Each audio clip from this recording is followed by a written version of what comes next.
یہ وہ وقت ہے جس کے اندر اکثر لوگ قربانی کے جانور کی خریداری کرتے ہیں۔ یہ چند سیدھا مسائل سماعت فرما لیجئے جو قربانی کے جانور کی شرائط کے حوالے سے ہیں۔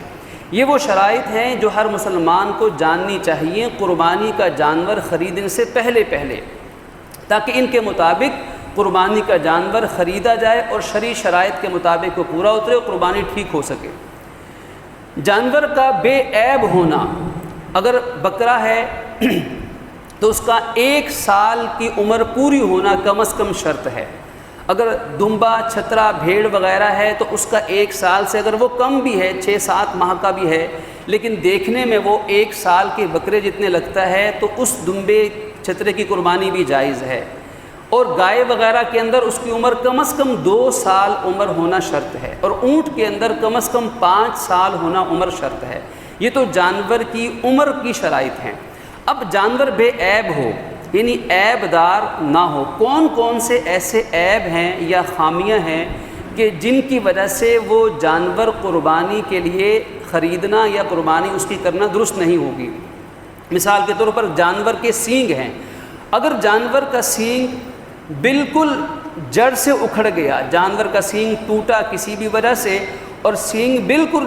جڑ سے اکھڑا ہوا ہے تو ایسے جانور کی قربانی جائز نہیں۔ لیکن اگر وہ پیدائشی طور پر ہی جانور کے سینگ نہ ہوں یا وہ سینگ درمیان سے کہیں ٹوٹ گیا، اس سینگ کی کہیں نوک ٹوٹی ہوئی ہے تو قربانی جائز ہے۔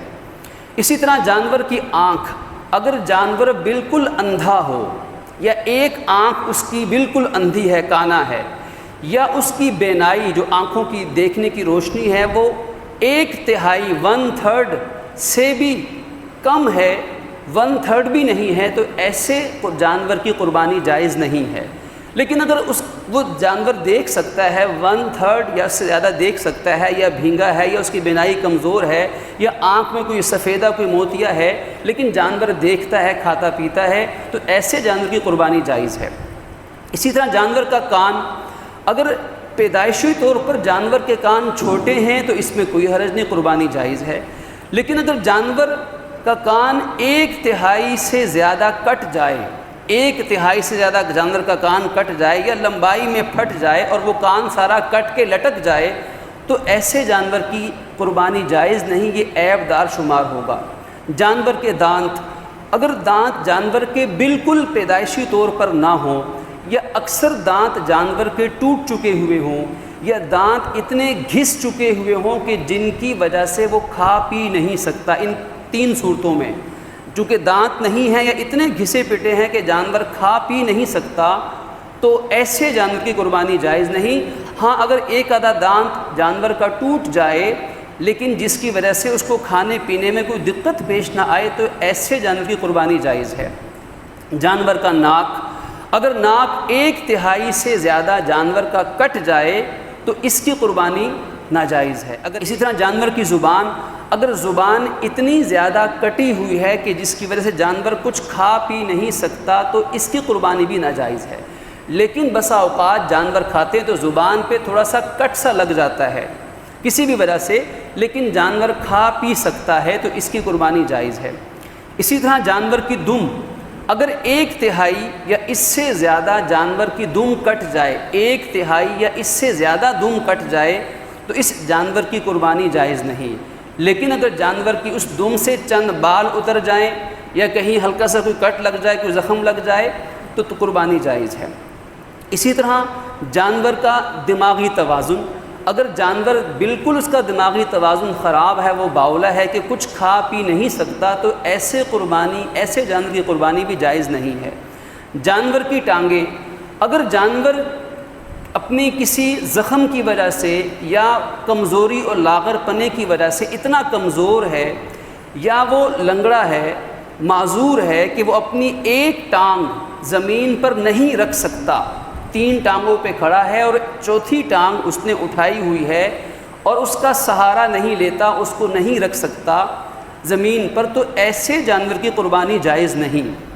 لیکن اگر وہ 4تھی ٹانگ زمین پر سہارا لے کر رکھ کے چلتا ہے یا تھوڑا سا کچھ لنگڑا کے چل رہا ہے لیکن 4تھی ٹانگ زمین پر وہ رکھ کر ہی چلتا ہے تو پھر قربانی جائز ہے۔ جانور کی جلد، اگر جلد کے اوپر کسی زخم کا نشان پڑا ہوا ہے، یا ہلکا پھلکا کوئی زخم ہے، کہیں رگڑ لگ گئی، کوئی زخم لگ گیا، یا جلد اس کی جل گئی تھی اور اس جلے ہوئی جلد کا نشان اس کے اوپر موجود ہے، یا جلد میں کہیں تھوڑی بہت خارش اس کو لگی ہوئی ہے، تو اس کی قربانی تو جائز ہے۔ لیکن اگر وہ خارش جو جلد کی بیماری ہے وہ جانور کو اتنی زیادہ لگ چکی ہوئی ہے کہ جس کی وجہ سے وہ کچھ کھاتا پیتا نہیں ہے اور وہ جانور لاغر اور کمزور ہو چکا ہوا ہے، تو ایسی حالت میں جلد کی اس خارش یا بیماری کی وجہ سے قربانی جائز نہ ہوگی۔ اسی طرح جانور بسا اوقات کمزور بھی ہوتے ہیں،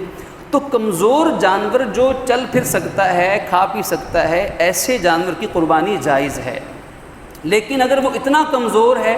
بیماری کی وجہ سے یا نہ کھانے پینے کی وجہ سے کہ وہ جانور چل پھر بھی نہیں سکتا، تو پھر اس جانور کی قربانی جائز نہ ہوگی۔ اسی طرح جانور کے بال، اس کے جسم پر بال ہیں، اگر بال کسی نے جانور کے کٹوا دی، جیسے دمبا، بھیڑ، چھترا ہے، اس کے بال سارے اتروا دیے، یا کہیں سے جانور کے بال گر گئے، تو تب بھی قربانی جائز ہے۔ اگر بال اس کے کسی وجہ سے اگتے ہیں لیکن جمتے نہیں، گر جاتے ہیں، تب بھی قربانی جائز ہے۔ اب یہ چند بنیادی باتیں ہیں، اگر ہم ان اصولوں کو مد نظر رکھیں تو ایسا جانور جو ان اصولوں، ان شرائط کے مطابق پورا اترے، اس کی عمر بھی ٹھیک ہو، تو پھر اب کون سا جانور لیا جائے، تو اس میں گزارش یہ ہے کہ اپنی استطاعت کو دیکھا جائے،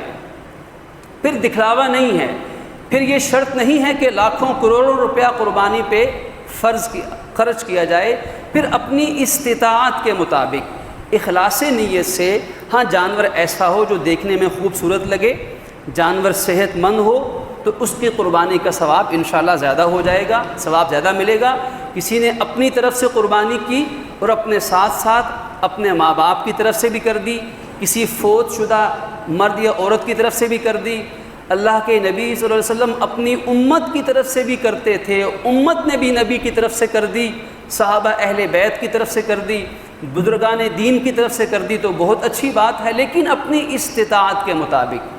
پہلے اپنی واجب قربانی کرنا شرط ہے، اپنی واجب قربانی کو چھوڑے بغیر اوروں کی طرف سے کرنا درست نہیں،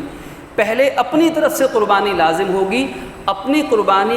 طرف سے قربانی کرنے کے بعد اپنی استطاعت کے مطابق جتنی قربانی کی جا سکے، تو انشاءاللہ قربانی کا ایک ایک بال جانور کا، اس کی ایک ایک ہڈی، خون کا ایک ایک قطرہ، اس نے کھایا ہوا چارے کا ایک ایک پتا،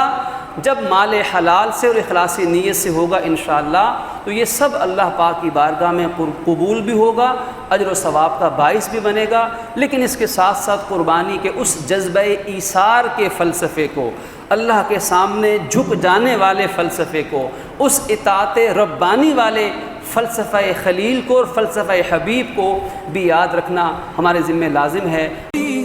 والإسلام ديني ومحمدا رسول الله ويقيني